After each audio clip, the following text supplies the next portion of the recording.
I hop on a lot of sales calls with a bunch of service business owners. Like, it's literally my job. That's who I sell to. That's who is attracted to my content. And I hear the same thing over and over again. My market's cheap. Nobody wants to spend money. They don't want to pay my prices. And I quote them and they disappear. And you know what? When they say that, I actually do believe them. Like, that probably is actually happening. Here's where I would push back. I don't believe the leads are cheap. I don't believe the leads are broke. And I don't think the leads are the problem. The problem is that the leads don't see the value in what you offer, in your actual service. And to me, there's a big difference between somebody who's cheap and broke versus somebody who just doesn't see the value in what you have to offer. Because here's the thing, when you blame the leads, you get rid of control. You stop looking at the real problem, and the real problem is fixable because it's in your control. So you have to find the problems in your control in order to fix them. And you can fix this without changing your prices. And you can fix it without changing your service. And you can fix it without finding a new lead who you believe is qualified. All of that to say, welcome to my video. Let me show you what's going on. Quick context, my name's Joey. I run Brainlift, a marketing agency out of Las Vegas, Nevada, and we've helped service businesses generate anywhere from $20,000 to over $1 million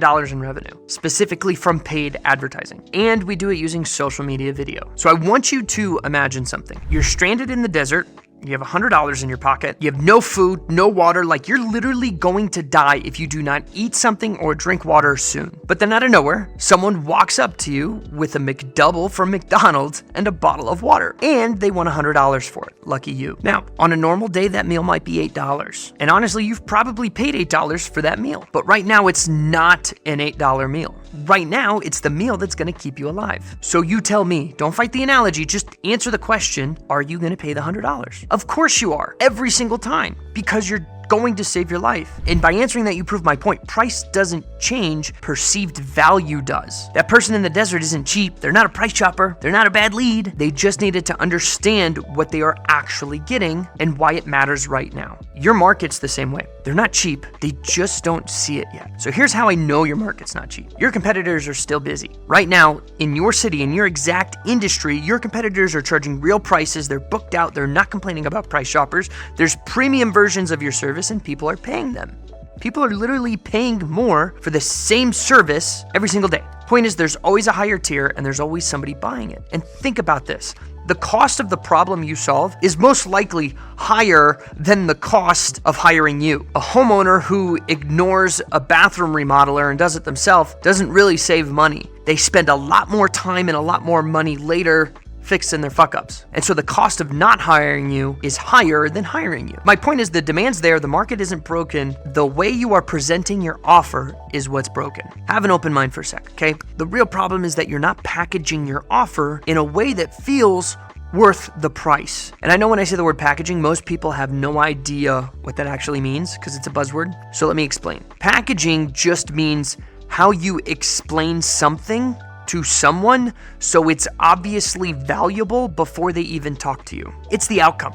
It's the proof, the process, the next step in plain language that a stranger can understand in 10 seconds. Because people don't pay for what you do. They pay for what they understand that you can do for them. Like, that's the whole game. It's just perceived value. And you have to put this perception of value into some type of offer. So what's an offer? Most service businesses will hear the word offer and think it means like their service or their discount or their promotion. And that's not what I mean by offer. Your offer is the full deal that you're presenting to the market. Hi guys, I'm in the market.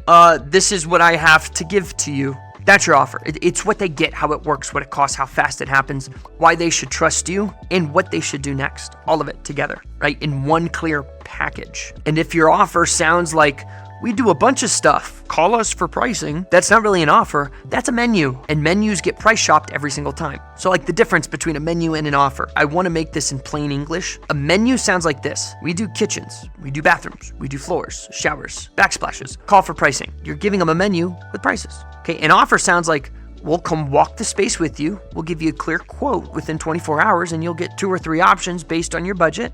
And we can start as soon as next week. Here's exactly how it works. Same service, same price, completely different perception. And when you sell a menu, people shop price because that's all you're giving them. Price is the only thing they have to compare. When you sell an offer, people buy the outcome because now they understand what they're actually getting into. And so that's like the subtle shift that you have to make in your marketing. So what makes a bad offer, right? Before I show you what a good offer is, let me show you what a bad offer looks like. Every single time a service business owner hops on the call with me, I ask them what their offer is and they're like, what do you mean? So a bad offer is vague. Free quotes, best service in town, family owned since 1987. Sounds familiar, right? That's because everybody's doing that. Everyone's got the best movie in the world, right? Every other company in the city is doing that. And that tells me nothing about what I'm actually getting into. It's broad. When you do everything, you're the obvious choice for nothing. Specialists get paid more than generalists. There's more perceived value because we can actually verbally define and quantify what it is that they do. So the other thing that makes an offer bad is it's got no proof. They're just claims, they're just words. There's no before and afters, no reviews, no numbers, no process. Nothing that makes me believe you over the next guy. Okay, another thing is there's no timeline. We'll get back to you. We'll win. Tomorrow, are you gonna get back to me? Next week? Never? The uncertainty is what kills the deal. And so if you give people a timeline, it makes it easier. The other thing is that it's got no next step, your offer, right? You got too many options, too many clicks, too many ways to get in touch, and people shut down when they have too many choices. People already have a problem going 50-50 on a fork on the road. Don't give them 5 forks in the road. It's not gonna do you any good. If you give people one choice, one door, one step, one path, it makes it easier for them to move forward. That's all. But then a business owner will look at all of these things and say, oh, I'm getting a bunch of price shoppers and my market's cheap. No, you just gave them nothing to buy except the lowest price. If that's all the shit that makes up a bad offer, how do you actually build an offer that works? And I'm gonna give credit here to Alex Hormozi because everything I'm about to say is just my interpretation of his book, $100 Million Offers. Go read it. It's probably the most useful thing a service business owner can read because he simplifies it so well. So I take no credit for this. All I'm gonna do is apply it specifically to a local service business, okay? So there's 4 parts and you can write these down. Number 1, the outcome. What do they actually get? Not like a we do X service. That's what you do. What does your client actually get? You get a fully remodeled kitchen with 0 surprises, on time and on budget. That's like a literal outcome. Lead with that. Number 2, proof. Why should they believe you? Right? Just before and afters, reviews, real numbers, just some kind of process that sounds credible. Okay, anything that shows that you've done this before and that it worked. Because when you claim shit without proof or evidence, you look stupid. Nobody believes you. Number 3, the process. What actually happens after they reach out? And you need to make it feel simple. For example, step 1, we do this. Step 2, we do that. Step 3, you get this. You need to kill uncertainty. That's what makes people ghost, not the price. Just because, don't get me wrong, shit's expensive and you don't want to pay the price, fine.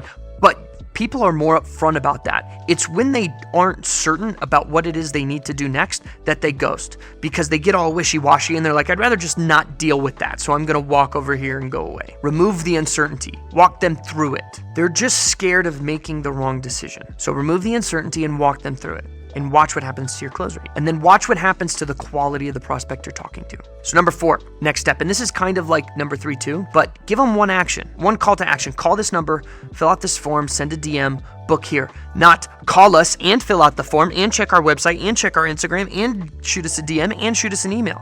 Just give them one thing, give them one door. Don't make it confusing. If you fix those 4 things, your leads get better. Not because you got better leads, but because you gave the same lead a better reason to say yes. So let me show you what this looks like actually build an offer. So let's take a bad one. So free home remodeling estimates, call now. We do everything. Best prices in town, family owned since 1987. You heard it before. No outcome, no proof.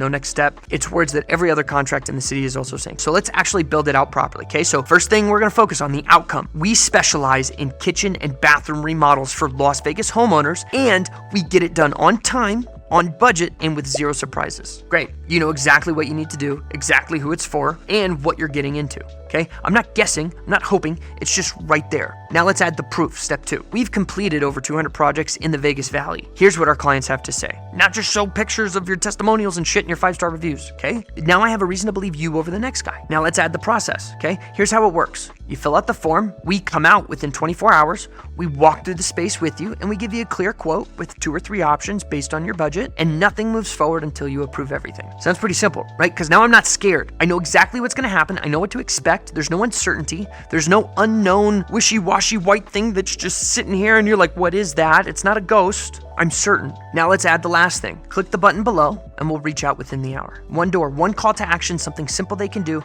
Click the button below. So like, what is all of that together? We specialize in kitchen and bathroom remodels for Las Vegas homeowners. And we get it done on time, on budget, and with zero surprises. We've done over 200 projects in the Vegas Valley, and here's how it works. Fill out the form. We'll come out within 24 hours, walk the space with you, and give you a clear quote with options that fit within your budget. Nothing moves until you approve it. So click below and we'll reach out within the hour. Same service, same price, but totally different from we do everything, family owned since 1987. Give us a call. When you actually break it down like that step by step, it kind of clears everything up. It's the same service, same price. You don't have to change the price, but it's a completely different perception. And so that's how you package or change the packaging of what an offer actually looks like, especially when you build it out step by step like that. So here's a checklist. Here's like a quick test that you can do. Find your current ad or your Instagram bio or however you're presenting your offer or your business to strangers right now. Show it to somebody who's never heard of you and ask them 5 questions.